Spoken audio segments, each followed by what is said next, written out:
folks, and welcome to another Saturday morning Samoflange. I'm Matt. And my name is Mikey. And I'm CJ.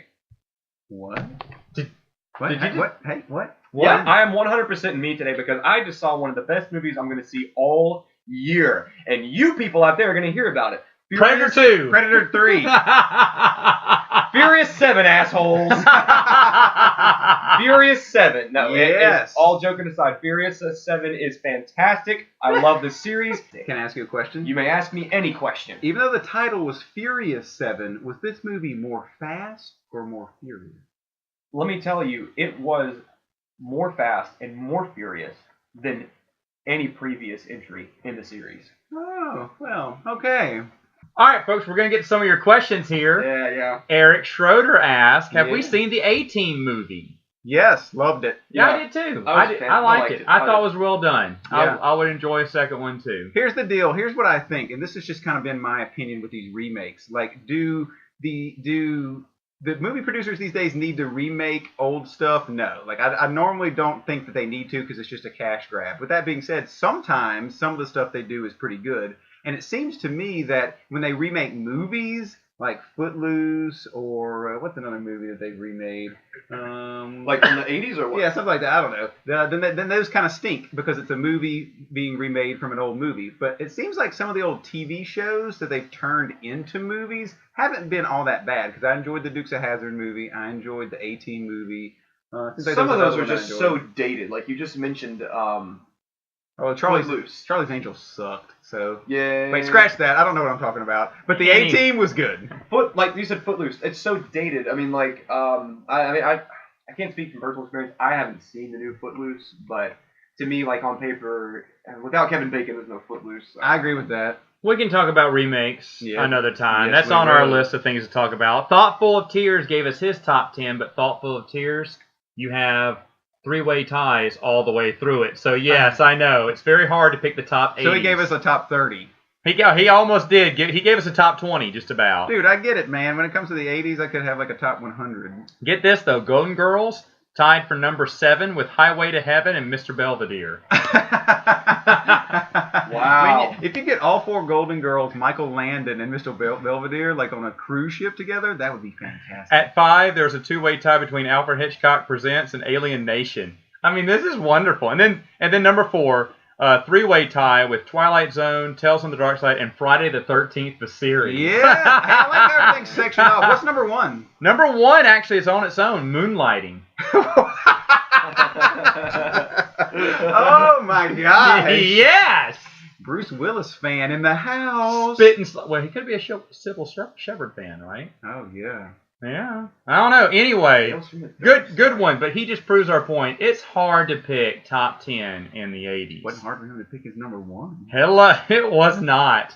Night Court was a solid number 3. Wow. I like this guy's taste. Get him on as a guest. Night Court. There you go. That's how you get on. Rory Adams says he has a small confession. The Quizmaster has a small confession. Okay, let's hear it. He's giving us his real identity. It's James Adams.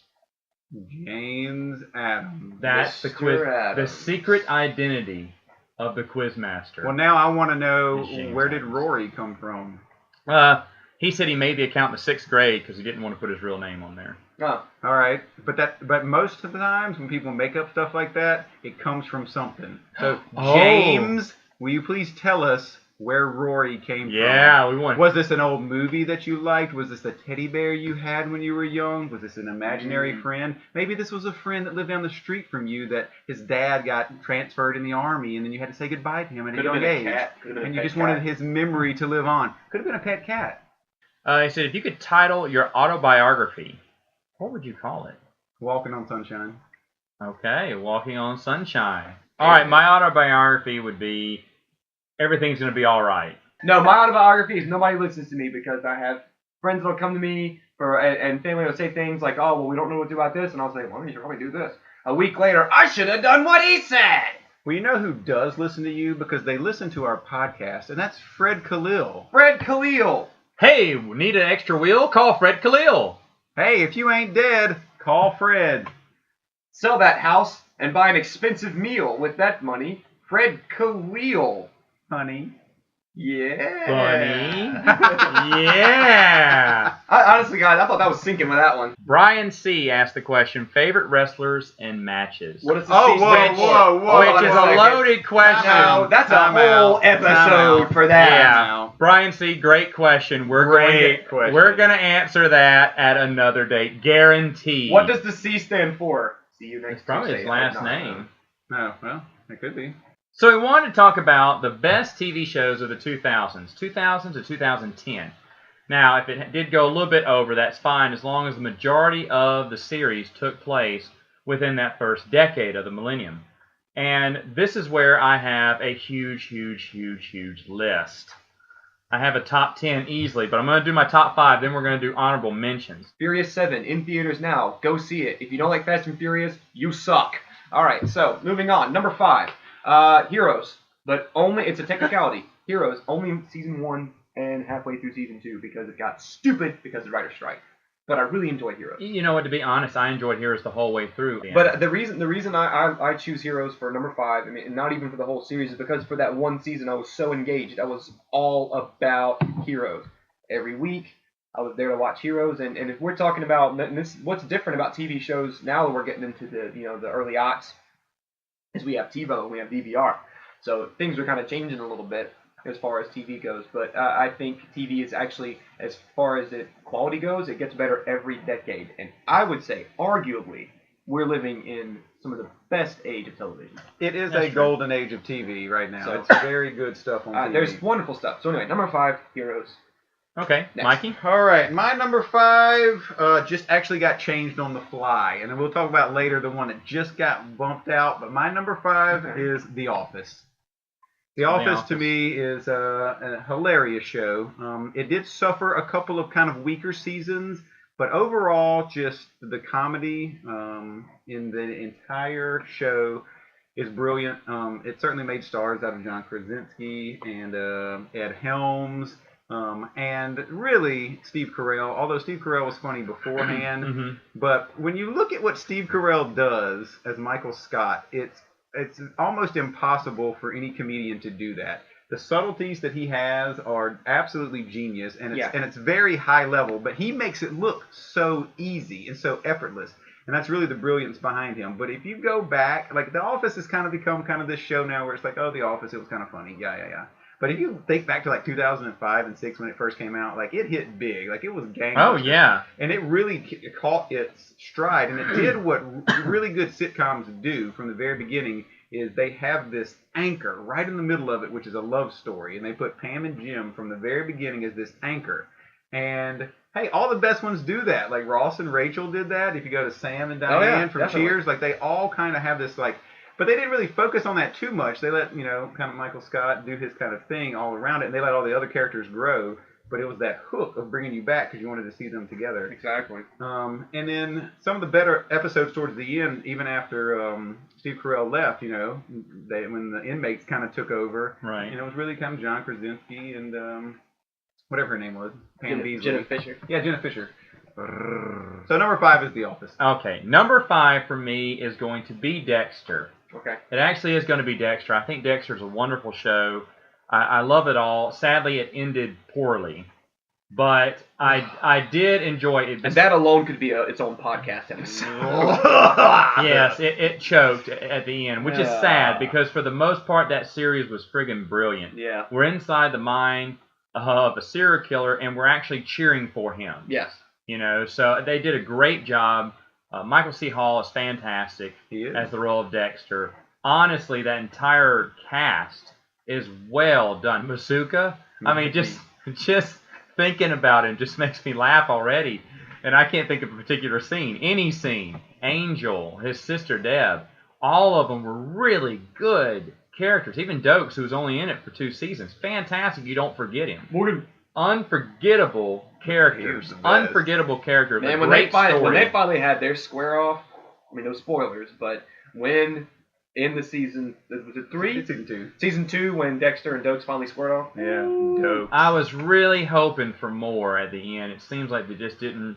And that's a problem with a lot of shows. These shows can be so good, and then just fall apart at the wheels when it comes to Well, the ending. But that's to me And is what's just so love interesting about these TV shows from the early aughts is you had the writer strike and it screwed a lot of shows over. It really did. Well, Dexter was Dexter. I don't This think one missed the Dexter- writer's Yeah, strike. because that was like in Dexter- 2007. It wasn't affected. Yeah. It wasn't affected by the writer's strike. No, so- Dexter was just affected by horrible writing. Like Oh, it that made was my just honorable at the mention. end. Like, Just at the it end. could not make my top 5 because it was a tale of two halves. But like to the be first honest- 4 seasons were some of the best TV I've ever seen. Yeah. And especially the end of season 4, and anybody that's seen it knows because you remember when Oh, you of saw the course. end of season 4. Like it's Just one of those blown top 5 away. movie moments Blown where your away. jaw just drops. But then it just something But it happened. was, and then, but it was good enough to stay at number 5, I think. All right, so number 4, CJ. Well, my number 4 is going to be Supernatural. Supernatural is an ongoing TV show, but I really enjoyed seasons 1 through 4 of Supernatural. Okay. It's ongoing. So I don't want to talk about anything that's current right now for anybody who's catching up or any spoiler alert things. And still going, right? This will be its Yeah, 11th I don't season know. coming It's out. still I've going. never seen one episode. I haven't either. The only people I I don't ever watch hear it. talk about it are females. So Me too. now I'm really starting to question. The missus really loves CJ. Supernatural. Over here. Okay, my number 4 for the 2000s is another comedy, and it's going to be Entourage. Yes! Yeah. My number 8. Yeah. My number 8. I just, we think about Dexter for a second. Like, you put Dexter ahead of Entourage. Dexter was probably a more quality, solid show, but because Entourage to me was solid every season, that's why I put it just a little over, because I don't think that it fell off at all. As a matter of fact, I thought that it was kind of weak right in the middle a little bit, but it actually got really strong at the end again, and it ended with gangbusters. But this show, I know you love that show, and there's do. like a lot of people out there that never really watched it, but this show to me was fantastic because it really made you want to be a movie star, not necessarily an actor, but like and we may have talked about this on an earlier podcast. It's just every episode it went by like that. It was the quickest 30 minutes of my life every Sunday night. Oh, yeah. And this is one of these shows that I had to watch live on Sunday night. Like I had HBO back in the day. Like I didn't wait for it. I had to see what happened. I was just always enthralled. And the comedy was unique because it was, it's on HBO, so it had like a different flair to it. They could be dirty, they could be real, they could be interesting. I loved all 4 of the main characters. Ari. Ari was gold. By the way, Ari is the reason to watch the show. Well, at the beginning, if Ari was he's not, not, but it turns into the Ari show. But- Because it's the but big the thing show at the is, beginning, but it turns into the without Ari show. him, I would have bowed out of that series. No, not that it's right, bad. I right. think the other actors are great, but Ari Gold whenever sold like they it. started to run out of like really kind of good fresh ideas in about 3 or 4, that's whenever he got strongest and he carried it. And just Man, he's good. Right. And the movie, have you seen the trailer? Well, yeah, I've seen the trailer. Are we going? We're going to be there sitting side by You know. side with our little Entourage it. collectible Yeah, cups. and it's going to be much better than that Furious 7 garbage. Maybe they we'll just handed out get one today. cup and 2 straws. You. No, man, I'm ready. I think it's going to be great. All right, my number 4 is actually... Your number 4 sucks, whatever it is. Let the man speak. You have officially achieved aggro from me. All right, let Matt speak. I shall not talk bad about Furious 7 Your for the number rest of the 4 day. is... You haven't even seen it. Okay, go ahead. It's actually the number 24. Whoa! Oh, you were right. It sucks. Whatever. No, I've never seen an Jack episode. Bauer is the man. Wow. It's a fantastic series. Takes place in real time. Like every episode's an hour, and it takes place an hour long. Yeah, it's got the little counter on it, right? They did I an never watched 24. unbelievable job putting this show together. Of course, Kiefer Sutherland I've always liked. I'm glad this is something that helped his career and kept him relevant because I really do like him as an actor, and this show did it, and it hit on all marks. Action-packed. Anyone who likes action would love 24. Now, I'm kind of Never given it a interested. chance. I've never seen an episode either. Not because I'm not interested. I just one of these days it's one of these ones I'll watch from beginning and end marathon. But I know, Matt, how much you love 24. So the Yes. fact that it's number 4 has me really interested for your top 3 I know. because you love 24. I do love 24. I know it's was it about 8 seasons, maybe 9 seasons or something like that. It was a lot of good episodes. And these weren't like cable TV episodes. These were Fox seasons. So you had like 22, 24 episodes a season. You had 24 episodes, one for each hour, except for the last season, which was a half season. So they only went 12 hours. That was the summer one, the summer run. Did they call that one 12? No, they called it 24 Redemption, but it only took place within 12 hours. So but let it me basically ask you this, continued though. the story. Like, did they ever deviate from that structure, or was it always 1 hour? And did they make it believable in all the stuff that they did? Like, were you ever like, they couldn't do all this in an hour? In the first season, now I'll be honest, in the first season, it was more realistic only because Kiefer Sutherland started getting the 5 o'clock shadow toward the end, and he started nodding off a little bit when he was laying still because he'd been up all night. Right. They didn't do that going forward. I mean, Kiefer Sutherland retained the same scratches and scars. He gets beat up. But, man, it is some action. I mean, it is action, action, action.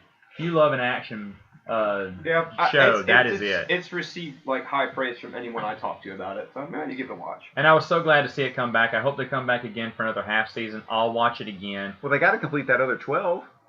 I know. What's going to happen? I don't know. We'll have to find out. Well, what's going to happen with CJ's number 3? Oh. Number 3 is a show called Coupling from the UK. It's hilarious. It's about some 30-somethings talk about their problems with the relationships and sex and other various, issues of their group and their age. Oddly enough, I've never heard of this show. Well, it came to America. It had an American version briefly, and it half a season. Yeah, it did not get far. It crashed hard. But the BBC. It was on NBC at that time. NBC, yeah. Oh, okay. And I think I don't know if the American Coupling came after the American Office. Yeah, it did. Yeah, because the American Office was 2005, and this Coupling was 2010, 2011. Okay. So yeah. Okay. When the NBC could not buy exactly a good comedy. So I mean, and it's not the first time UK shows have come over here and had an American twist on it. This was one that just did not work. But the original Coupling, great series. It was on Netflix for a little while, but they took it down, I think, because Netflix they don't have BBC stuff anymore, or something like that. But no, absolutely love it. The wife and I watch it all the time. It's got some of the best monologues in it, from character monologues. And if you have ever been in a relationship or your age, 25 and up, you will relate to everything in this show, even though it is a little dated. So it's great, right, great, interesting, hilarious. All right, number 3. My number 3 is House. Oh. Wow, what a choice. I adore that show. A couple years ago, I didn't start watching it live. It started in 2004, and 2004 was a very interesting year for TV. 2004 was really this kind of year where serialized TV started to make a huge comeback because House started that year, Grey's Anatomy started that year, Desperate Housewives started that year, Law started that year, and before that, TV was a lot of reality shows, and so that year there was a bunch of good shows that came out. House, I didn't start watching it then. I started watching it probably in 2009 or 2010, so I was able to marathon a bunch of episodes. Yeah. And I watched, it maybe took me 3 or 4 months, and I went through all 8 seasons. I think it's strong all the way through, except for the last season. They did some character changes throughout the years. Some people did not like the character changes. I actually loved the ones in the middle of the show. The one in the last season I did not like, and I just overall thought that the show suffered, and I saw why it ended. Yeah.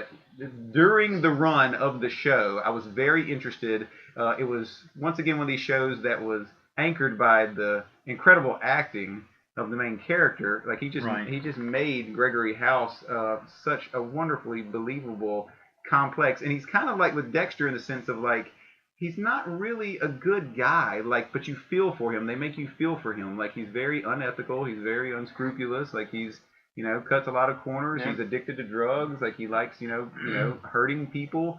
And the only reason why he helps the patient is because it's not because he cares about them. It's because it, helps his brain feel better.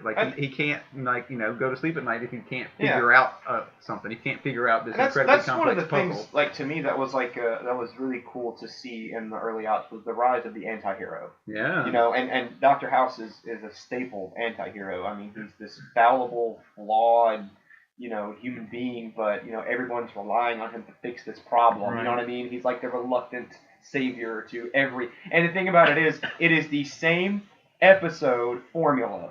Yeah. Every time. Yeah. There's a problem, we can't figure it out, House is going to figure it out. But it is new and exciting every time. And it's like you said, Hugh Laurie, fantastic. I'll tell you this much though, like if you have any type of ailments, don't watch that show. Because all of a sudden you're going to be like, oh my gosh, maybe I have this. Is that the reason why my head's been hurting? There's termites in my brain? WebMD is going to be right there while you're watching it. Oh yeah, don't ever go to WebMD. Sorry, WebMD. Don't ever watch House if there's anything wrong. That's where WebMD gets their opinion. That's it. Yeah, that show was Friday Night Money, Well, you know what? And to be honest, if my mom were here, that would be her number one show. She loved House. The House loved House. Fantastic. It's a good show. Good number 3s. All right. Well, I hope mine can hold up. It's Angel. Oh yeah! Now we're talking. Now we're cooking with grease. I can see why. All right, so now you know where it's going. 4. Angel is such a brilliant show. This is a spinoff, of course, of Buffy, which we talked about last week. My number 1. But Angel is phenomenal, and you don't really realize it until Buffy's gone. Because then I think everyone thought about Angel as a second fiddle. I know I did. And then I started really getting into the episodes, and watching it for the second time, I've realized it is an incredibly good show. It is a great show. I mean, there is so much better going on though. with that. The first season is good when they had to establish himself, but number 1, the first season is really still kind of attached to Buffy. It's really in season 2 when it starts to break out as its own show, and it gets darker and it gets more serious, and it finds its own path. Right. It gets great. And it does get great. A lot of the side characters, Lorne is fantastic. Love Lorne. A demon who can read your mind only, or can tell your future only if you're, what was it, read your mind? What could he do? He could, it wasn't reading the mind, like he could like see like what your future would be. Oh, right. He could see, if you're see singing. your future. If you're singing. Yeah. Which is brilliant. He's like this flamboyantly gay, like karaoke demon. Like, yes. And why does that work for the show on Angel? I don't know, but it does. It does. The villains are good. Everything is good. I even love the ending, which some fans hate, but I love how it ended. The ending I love was how it ended. I loved everything about the last season too. Charisma Carpenter really gained her stride in that show. Like she was okay in Buffy, especially in season 3 when she started to come on a little bit more. But she found her own character. She finally found that character, and it was wonderful. And I love his son. A lot of people don't love him. I thought it was great. Spike coming in season 5. Well, I mean, anything with Spike. Spike's my favorite character in the whole Buffyverse. The Muppet episode. Come on. Did I say Muppets? Yeah. Why isn't this number 1? But there are some better. But Angel would definitely take the cake for me at number 3. I think it's fantastic. I think I missed the boat on the Buffy and Angel stuff. Like, I wasn't really old enough to appreciate it when Buffy came out, and I was watching. Hey, it's timeless. I didn't start watching it until about 3 or 4 years ago, and now it's my favorite show of the 90s. If it's getting this much praise from you guys, I need to give it a chance. Honestly, unreal. I'm talking. Here's a spin-off of the great show getting number 3 for me. So wow. All right. So what's number 2? Number 2 for me is going to be How I Met Your Mother. Yeah. Okay. I mean, it ended past 2010, but it started in what was it, 2004? Is that what it's like 4 or 5? Yeah, that stood the test of time. That show was great. It was kind of during the renaissance of Neil Patrick Harris, which started in Harold and Kumar. Yeah, yes, it was actually. They're bringing him back, but then here comes a show called How I Met Your Mother. I'll be honest with you. I've watched it since episode 1, day 1, episode 1. I started watching it, and we were watching it, and going back and looking at those seasons, I kind of would think, ooh, I don't know how this show's gonna stay around. It seems kind of generic, but it's another where those characters really pull you in, and you're really invested, and you want to know what's happening with these guys. And the great thing about that show is it starts with a question you want the answer to immediately from episode 1. Yeah. Hey, what did I say a minute ago? That anchor. It's the anchor. How I Met Your Mother. The relationship. Okay, so Bam. even if like there were some episodes where you really didn't care what was going on, what were you asking every week? Who do you think the mother? Well, they did. Go ahead. No, people were upset with the ending. Were you? Hated it. I was upset with the ending. Hated it. One of the worst endings in TV history, and that's the reason why that was my number 5. Worse than Dexter. Worse than Dexter. In my opinion, it's worse. The ending to How I Met Your Mother is not only just it's a slap in the face. It is a slap in the face. And the thing about it is the writers are so much better than that. Well, this is what they did, right? They from the very beginning they had this ending I thought know. out, and they throughout the course of the show changed, but they didn't have the cojones to change the ending with the show. They wanted to go with their original ending, and in my opinion, it sucked. Like they slapped everybody in the face at the end because they made you want to believe something for multiple seasons, and then they just slapped you and rubbed it all over your body in the last season just for the very last episode to just pull the rug out from underneath you. And That's that sad. season finale only worked for the characters as they had developed to the point of season, 3 or 4? Exactly. Those characters have come so far since then, and to just completely hey, let's take it way back. Yes. Hey, I you changed the ending to Dexter, and it shoots up on my list too. Well, I say that like you should not judge How I Met Your Mother by the ending though, because No, overall, don't. it's one of the most creative TV shows I've ever seen. Like they constantly reinvented how they did their episodes with these cool like little tricks that they would always play on you with the shows, and just camera work that they did and ideas that they came up with. Like it's not your standard comedy. Right. Like they constantly throw different ways of thinking and watching a TV show at you, and that alone is very ingenious. The jokes in the show are great, and they had these little ways of making you feel like part of these inside jokes of characters that don't even exist, like the captain and major major disappointment. Major disappointment. The ending. You know.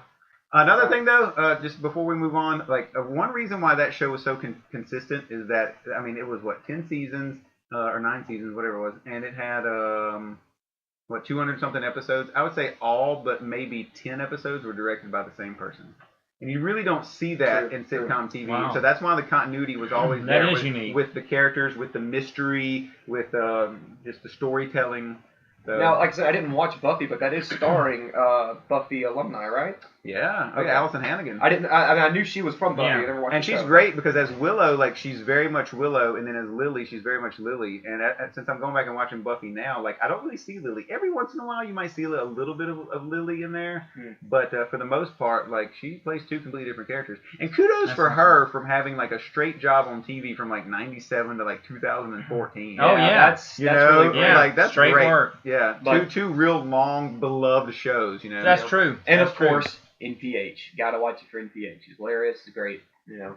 And where she has 2 different An entertainer. identities in TV now. Yeah, People can see her as Willow and they're well respected. Yeah. But all those actors All right. are great. Love them all. That's my number 2. They Love really it. are good. They all make the show. Solid number 2 for me. My number 2 is another polarizing show, probably one of the most polarizing shows in history of TV, and that's Lost. Yeah, go ahead. Didn't even make my top 10 because that ending was Now, see, horrendous. I've heard that. This is another. I love it the dropped ending. out of my top 10. See- it's in my unmentionables. This This is this like is in one your of those- underpants. This is one of those where you guys have seen it and the ending was bad. I haven't seen Lost. Well, I could never get don't- into it. don't But waste your everyone time. has said the won't ending was give- terrible. I won't give any spoilers away, and I definitely am on the other end of this because most people that I know didn't like it. But it's polarizing. Either you loved it or you hate it. There's no in between. Did you like it? I loved it. Wow. I did. I loved it. I thought it was great. Like this show captivated me throughout the beginning to the end. Now I will say that a lot like Dexter, this show was split, and this show was one of the shows that was hurt by the writer's strike because seasons 1, 2, and 3 of this show Start are off real well. incredible. Yes. Like I actually am on record, and I'll actually go on record right now and put it on the interwebs, and I believe this wholeheartedly. Season 1 of Lost is the best season of TV I have ever seen in my life. It garners so many wonderful questions. It keeps you hanging on a thread. These characters that they build and the structure of the story, you're just like, whoa. And then 2 is good. 3, they build on it. It almost gets too big for its britches, but then in 4, 5, and 6, they switch gears, and that's where they lost a lot of people. For me, I was still intrigued. The ending, some people thought it was a big slap in the face. I bought it only because the whole show was almost very, like, weird to begin with, so I was like, okay, if that's the story they wanted to tell. But I wholeheartedly believe that that's not the ending that they thought of from the beginning. I think a lot of the times during Lost, those guys didn't know what they were going to do next season. I think the entire time they didn't know what they were doing. Right, Because like, they got almost too big for their britches. They came up with these interesting mysteries, and people go, "Oh, I wonder what's gonna happen." They're going, "Yeah, what is gonna happen?" Because they had no clue. Right. They had no clue. They were flying by the seat of their pants, and ever since, spoiler alert, smoke monster, it's been nothing but one finger to the next finger Yeah. after that. If you want to be punched in the face, CJ, go ahead and watch that. You're going to be punched Garbage. in the face by Matt's unmentionables. Okay. All right. I liked it because it was interesting, but you're right. Like I think that they tried to make this show that was very like scientific and interesting and deep, and they started off that way. But I think it started to get a life of its own. The people watching this show wanted more and more and more, and they started to give them more and more and more without ever knowing where it was going to go. But then they lied to you, saying that they knew where it was going to go. All right, so my number 2. Buffy. Yeah! I can see why 24 is at the bottom of the list. Buffy, I talked about it last week. It was split down the middle because it's a half of the show. I love Buffy. I saved it for my 2000. This is even better. We talked about it 2 weeks in a row. I agree with all the reasons you gave. I actually introduced it to Mikey. I was introduced to it by someone else too, and I'll be honest, I was not going to watch it until my cousin's wife, it was his girlfriend at the time, said, look, I want to watch these, but Thomas doesn't want to watch them with me. Why don't you watch them with me? I was like, okay, I'm going to watch one disc, and then I'm gone. I'm not watching more. First 3 episodes, nah, not interested yet. 4th episode, Xander and the grasshopper lady, or whatever the heck that was. And I was like, that was amusing. Yeah. I will watch another disc. And then from there on out, I was hooked. And I love how, like, throughout the rest of the series, like, that constantly comes up, and they always pick on him for dating like a funny. grasshopper teacher. It's so funny. And see, that's just so weird. You're thinking, CJ's looking at us like, what? That doesn't seem funny. It is great. No, okay, like I said a minute ago, the fact that it's been brought up on 2 podcasts with so much exuberance, I need to give it a watch. You just have to, it's one of these shows you just have to see. Like, if you, the sum of the parts is much better than just looking at the parts on paper. Okay. And I know they talk about the 2 big episodes, the silent episode, That's my favorite, which is unbelievably good. I think it's my wife's favorite. And then, no, it's not. That's her second favorite because Once More with Feeling, the musical episode, which really they were changing the way to think about television back then. That show pioneered a lot of things. It did. And those were just brilliant ideas. But not only did they say, okay, this is the sing-along episode, they said, okay, this is key for the story. In fact, they did some big reveals. Yeah, they did. In the musical that I would have saved for another day. I would have done just a fun little campy sing-along episode, and then later on done a big reveal in this episode. No, they said we're going to do a big reveal in this episode too. Not Josh Whedon. It's unbelievable. Yeah, and that's when his writing really started. That's when he started getting noticed. Yeah. I mean, to be honest, the 2000s were owned by Josh Whedon when it comes to TV, in my opinion. Well, now the box office is now. No, that's true. He revolutionized. For me, he revolutionized the way TV should be. That's just amazing. It's the storytelling, and that's what Laura's really liking about Buffy is that it's the storytelling and the way the stories are told that grab you, because it's goofy and it's silly, but like there's these things that'll happen that'll just grab a hold of you, and you're just like, whoa. Anyway, that's one of the reasons I love Buffy so stinking much, and that's why it's number 2, deservedly on my list. I know. All right, so what is number 1? He already knows. What is your number 1? My number 1 is actually Mikey's number 5. It's The Office. But here's the thing: UK Office and American Office.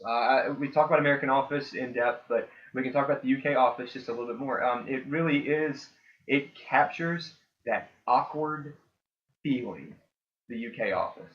American Office, it did capture a lot of it, but when you go back, if you haven't watched the UK Office, you deserve that. It's just awkward. Like Ricky Gervais is awkward. Like it's hard to watch. Like like Michael Scott is like a kind of creepy but endearing, whereas whatever his name is over there, like David Brent. Yeah, David Brent. Like it's just like. Yeah, like it makes you feel like you're in that room and you're like, how do I get out of here? Yeah, but no, I can't say enough about The Office. It is a show that I, to this day, like I'll watch it when there's nothing. I want to watch something. I'm on Netflix. Boom, Office. Now I will say, when Steve Carell left, like we mentioned earlier, a big chunk of the show left, and I feel like a couple of the seasons kind of lulled, and they followed a lot of YouTube trends. But you had like Ed Helms was a major part of keeping that, and Ellie Kemper I thought was great. And Mindy Kaling, she was great in that one as well. And then you had at the final season, it's worth getting through those couple seasons to watch the final season. It is. The final season is great, and it's one of the best endings to a show I've ever seen because they really pay homage to the entire show. And whenever you watch that series finale, the very next thing you want to do is start the whole thing over exactly, again. and that's what I did. I went to watch episode 1. It does. Like, it makes you feel so good. It does, and that's and again, I mentioned the UK Office. Go watch it because the ending of that one's great. Ricky Gervais, to me, is a genius. I love everything he does. He's one of my favorite writers and producers right now. Also, Derek. I'm gonna plug Derek. We'll talk about that later. That's in past 2010, but it's Netflix original. Another Ricky Gervais original. Awesome. Okay. All right, now we're getting down to the good stuff. Oh, we are number 1. We're getting serious here, and Friends is my favorite comedy of all time. This show I'm about to say is my favorite TV show of all time. Oh boy. And it has the very best series finale you will ever see in your life. What is this? I'm on the edge of my seat. It's 6 Feet Under. Oh my God, 6 Feet Under. I did not watch 6 Feet Under. It came out in 2001 to like 2005. It's only like 63 episodes. I watched it 2 summers ago for the first time, and it is the best thing I have ever seen. This show is absolutely fan-freaking-tastic. It's serious, but it's funny, but it's deep, and it makes you think about life. And, the whole premise of the show is, in the very first episode, a man who owns a funeral home, he dies.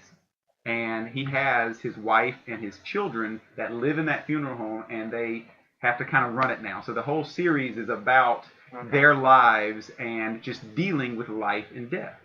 And every episode starts kind of like Freak of the Week type stuff with House, but every episode starts with somebody dying, just a random somebody dying. And throughout every episode, they will tie in, that person's death to the storylines of the characters and kind of intertwine like these lessons of life and how hard life is. And it's got, Michael C. Hall. And speaking of somebody who had a great TV run, he played a completely different character as Dexter. I watched all of Dexter, then I watched 6 Feet Under, and I did not think that I would ever see Michael C. Hall as anything else but Dexter. But now that I've seen all episodes of both series, I don't even see him as Dexter. I see him as David. To me, he was better as David than he was as Dexter. And it's such a deep, serious, intriguing show. And the ending to this show right now, I get chills just thinking about it. It is the absolute best send-off to a TV show you will ever see because it encompasses everything that this show was meant to be, everything that they preached, everything that they talked about, and you did not come away disappointed. You came away feeling very satisfied, very fulfilled, and you did not wonder about these characters anymore. You just knew, and it made you want to go out and live your life. Like, this show is all about death, but it makes you want to live. It teaches you how to live. It teaches you how to live in like every moment that you're breathing, and to not take things for granted. It's absolutely 1,000% brilliant. That's the most convincing speech about why you should watch a show I've ever heard. Just like Boy Scouts on a camping trip. That was intense. Alright, so my numero uno. Go ahead, Mikey, say it. Well, I guess it would be Firefly. Yes, it has to be. All right. Whedon rules the top 3. Whedon rules the top 3, of course. There could be no other number 1. There could be other number 1. And it's easy because I know it only went 13 episodes, but get this. We talked about how every TV show we've talked about has said, oh, they get their legs in 2 or 3. Season 4, they really pick up. No, season 1, they picked up. That's the only show I've ever known to where it has one season and it hits home runs. It's like Freaks and Geeks for me. Like, it's just like it hit from the very beginning. God, I love that show. Yeah. Okay, so honorable mentions.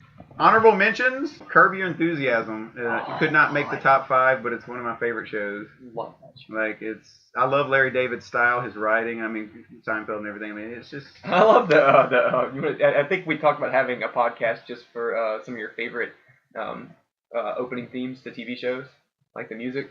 That's one of my favorite ones. It's It's good. such a good ringtone. Heroes was actually a one for me. The first season I thought was great. Big Love I think is a fantastic show. Mhm. Just couldn't reach it. Nip Tuck I was always Okay, I was a okay. fan of that show, but it just didn't make the top 5.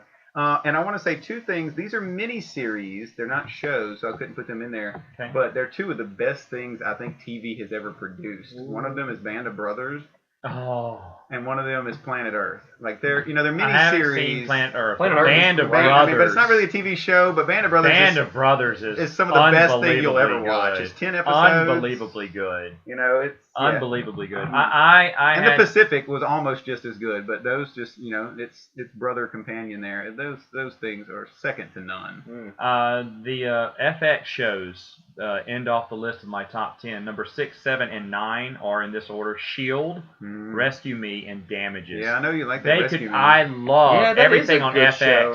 Yeah. The Shield has actually one of the best endings for a series finale I've ever seen. Rescue Me, Dennis Leary put so many elements in there. It's a comedy. Oh wait, it's a supernatural suspense. Oh wait, it's an action movie. What is it? It's all 3 in one, and it's perfect balance with perfect characters, and he is not the star of the show, which is kind of I mean, technically on paper he's the star, but everyone gets their equal screen time on it. It's unbelievable. And then Damages.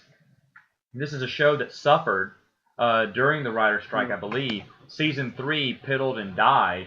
Thankfully, and by the way, Season 3 was their best season.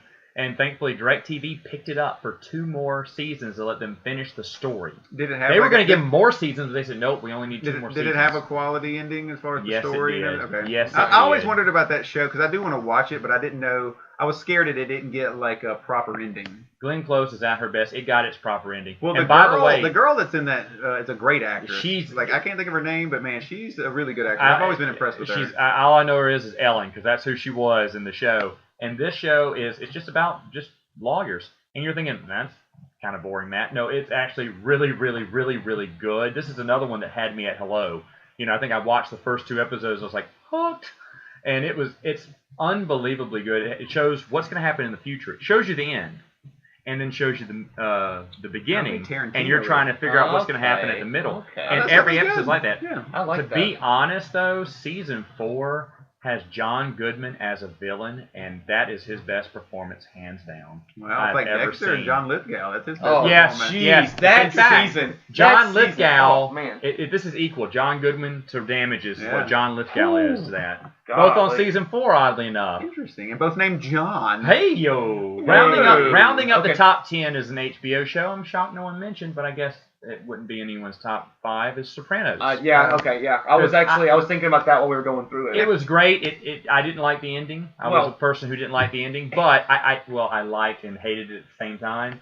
But the show was pretty good, but of course, and it makes my top 10, but not nowhere near my top. Let me ask you this. Now, the reason why I didn't put Sopranos in there is that because I've never actually seen an episode of it, which is kind of blasphemy. It's another one of those ones that I will watch. It's a good show. And I have a lot of respect for it. The other last honorable mention, I'm shocked you didn't mention it, Arrested Development. I like that I show. just recently saw it. Oh, you didn't like it? I'm one of the ones that don't really like Oh, okay. I thought it was Arrested really Development. funny. I liked it. I really I did. thought it Falls was in really that funny. same boat as Family Guy with me, where Okay. It just missed the boat on you. It just doesn't connect with me. It's overall there are funny parts, but as a whole, it doesn't connect with me. I got some honorable mentions. Yeah, go ahead. Top Gear, awesome, love the show. One of my favorite stints in Top Gear was when they tried to kill a Toyota pickup truck, and the things they tried to do to this pickup truck to destroy it, and it still ran. So anyway, love Top Gear. Ninja Warrior. I don't know if anybody watched Ninja Warrior when G4 was around. I did watch the G4 Ninja Warrior. See, G4. That was the good Ninja G4 Warrior. actually. When I started watching G4, it wasn't really an early aughts TV channel. It was kind of in its infancy when it was called. It wasn't G4. It's like Tech TV or Tech something. TV. That's Yeah. it. But Ninja Warrior was going on in early aughts, the Japanese original airing. And it's so great. It's just it's the obstacle course. It is a punishing obstacle course. The reason to watch it are the commentators. They're so into it, and the goofy people that come to do this thing. It's a treat to watch. And my other honorable mention is going to be Monk, USA show starring Tony Shalhoub.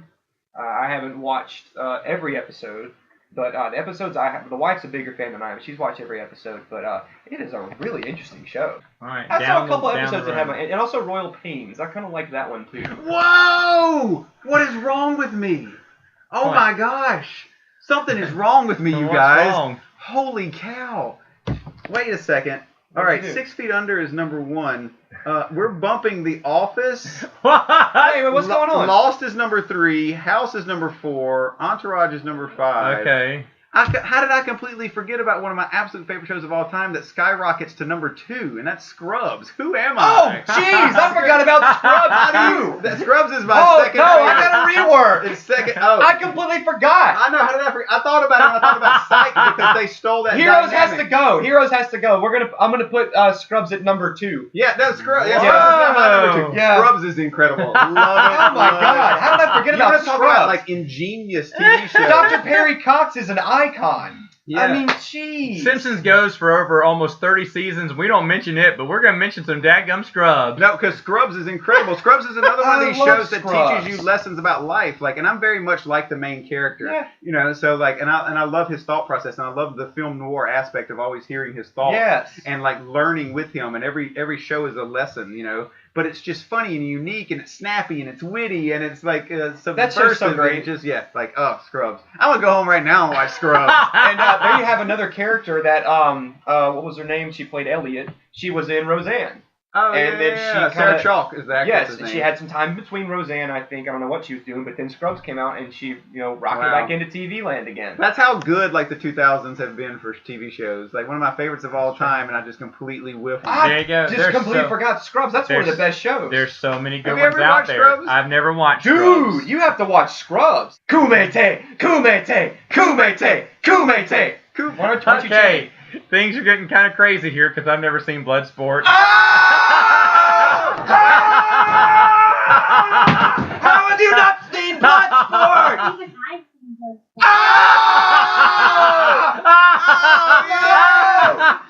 The missus is in here. Kumite! Folks, it's getting crazy. How We did have I see CJ's wife Bloodsport? in here.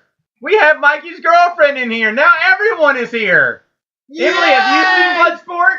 I've seen Bloodsport. Yes, she's in Bloodsport. Don't It's ask Laura, her have if you she seen hasn't seen Bloodsport? Bloodsport. No. Okay, folks, that's all the time we have for today. We will see you next week on another Saturday morning Samoflange. Kumite! Kumite! Kumite!